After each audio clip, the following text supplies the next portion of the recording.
Lucy, it's great to meet you and to talk about your father's book here, Brief Answers to the Big Questions. Thank you. They are big questions. They are the biggest questions. We could have almost called it that, couldn't we? The briefest answers to the biggest questions. I mean, he's not mucking around here, and what I kind of love about this book is that in relatively short chapters, he deals with the existence of God, the origins of the universe, and deals with them in his usual brief and brilliant way.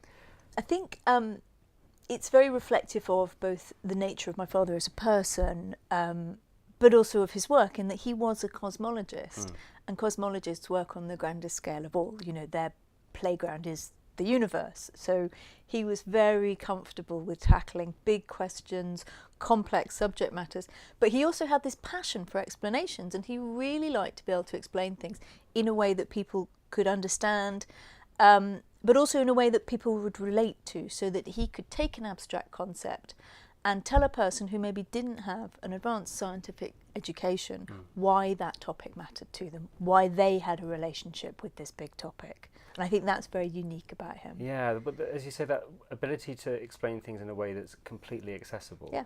Was that always the way with your father? Well, partly it was just his sense of humour. He always had this dry sense of humour and this funny way of putting things. I remember in the 1980s, so I was a teenager, quite a young teenager, and I went on a trip with him to Russia. And he was giving lectures then, and these were lectures for professional physicists in the Soviet Union, which was not a lot of laughs at that time. And I do remember my father was giving this lecture, and there was a simultaneous translator. And halfway through the lecture, suddenly all the people who'd been listening to it in Russian looked really confused, because the translator had ripped her headset off and walked out in tears, because she just got so fed up with my father, with his terminology. Because my father at one point said, the universe, it's just a question of plumbing. And that apparently was the final straw for her. She couldn't take it any longer. Because, of course, that nobody really before this had ever, not just in the Soviet Union or Russia, but anywhere, had ever tried using these very evocative, descriptive, but sort of run-of-the-mill phrases to talk about cosmology and theoretical physics. So that was really, it was something he was doing already. He just did it on a grander scale when he decided to write Brief History of Time. That sense of humour you've mentioned is all the way through the book. It's he lovely, keeps, isn't it? whilst he's explaining some quite complex science, he'll make a little joke about that's Brexit. it. He'll make a little That's joke about it. something else. And then when he does that, I can sort of feel him looking out of the corner of his eye and giving a little twinkle, just kind of, don't take it too seriously. Don't take it all too seriously. Despite the fact that there is that sense of humour, he's dealing with very serious things, and he is an expert in his field. And there is a very telling line, actually, where, again, he's making a joke, but he says, these days, being an expert is not a great thing to be.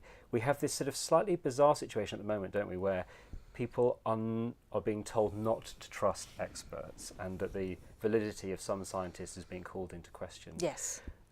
Why is that, do you think? There is a thing about scientists coming out with their very rational arguments about why things are the way they are.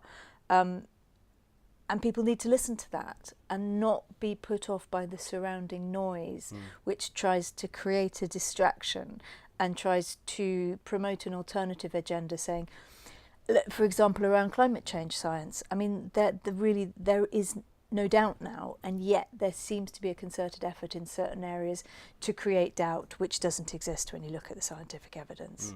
One of the very clear messages towards the end of the book is about the importance of sort of fostering a new generation of scientists, because there's been this dip in interest in some of the purest sciences, and that is, of course, to do with inspiring children, which is very much to do with what you do in your life.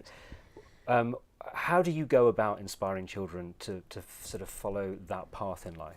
So I think my father makes the point very, very well in the book. He says, he's not advocating that all children become scientists. He said, that's not what the world needs. We don't need a whole world of scientists. We need a world of people with a variety of different skills. However, the world of the future will be dominated by science and technology. I mean, it is already, but it's going to be even more so in the future. And what he's saying is that without basic scientific literacy, kids today will not be able to grow up to be participants, to be citizens, to have a sort of stake in what happens to them, because there are going to be huge decisions to be taken. And he wants these kids to grow up with the foundational science education to allow them to make their own decisions, so that they're not swayed by alternative narratives, they're not swayed by whatever you want to call it, false facts, fake news, twisted, so that they've actually got the critical thinking skills to look at what they're being told and say, is this true? How do I evaluate what I'm being told? Why would somebody want to lie to me? Because otherwise you could become if all the scientific knowledge is concentrated, let's say in a tiny super elite, then you've got an incredibly vulnerable population who will have no way of assessing or evaluating the information they're getting. So that was one of his very, and I think that relates to what we talked about earlier with the expert question. That was one of his really passionate calls to action, was to maintain the value of public education. And he wanted education, he wanted everyone to have an access to a decent education. He was a very humble man, your father, so that despite his clear achievements, he would always sort of say Einstein was a genius, yes. and that he wasn't. Yes. But also there's a very telling line where he says that in terms of legacy, in terms of what he would be remembered for, what he really hopes is that he'll be remembered as a good dad and granddad. Is that how you will remember him, and is that the thing that will last for you as a family? And could you give us a little insight into what life was like for you as a family away from the science that he was doing? So he was a very engaged dad, and this is something really I realise as I look back now, that whatever we were doing, he wanted to do too. And if we were planning something, he wanted to come. And that, my brothers and I used to laugh. He would get this look on his face if we would be talking about something we were doing, and he'd get this hopeful look on his face. And we'd always describe it as exactly the way Piglet looks in Winnie the Pooh when Pooh and Christopher Robin are going somewhere and Piglet wants to come too. My dad would be like that, like, can I come as well? Which is very, very sweet. So that kind of willingness to be where we were, to do what we were doing and to engage with what we were up to. It's very touching to me when I think back that was something he always wanted. He also mentions that before he had the tracheostomy, that sort of meant that he lost his speaking voice, and of course we all now know the voice of Stephen Hawking so clearly from the software that he uses, but he mentions that up until that point his voice had been getting weaker and weaker, and it was only his family who could really understand him. And it made me realise that, of course, nobody else has really heard his real voice. But do you remember that sort of speaking voice? Oh, I do. Yes, I do remember my father's speaking voice.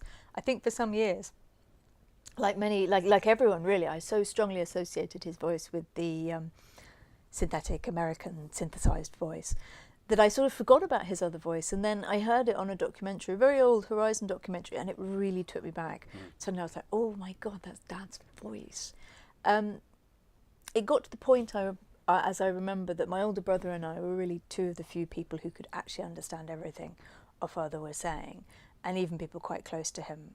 I suppose because we were kids, so we had sort of, and we were with him all the time, and so we just carried on understanding, and it got to the point where we almost had to function as translators for him, sometimes even with his professional colleagues. And Dad would say something and we'd have to say, he just said da da da da da, and we didn't even know what the words meant at times, because we'd be sort of relaying important bits of physics without really much idea of what it meant, but we knew that was what he had said. Yeah, it's so because I think many people who have cared for a sort of a father or a mother or somebody in their family will know that feeling of having to look after somebody and act as an interpreter, but not usually interpreting.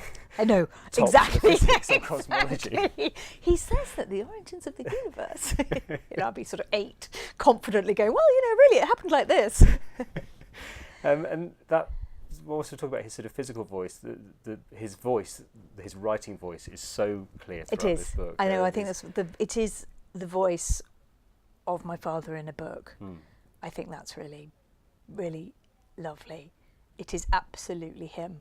I think all of us who knew him well, who've read the book and who've worked on it, have said the same thing.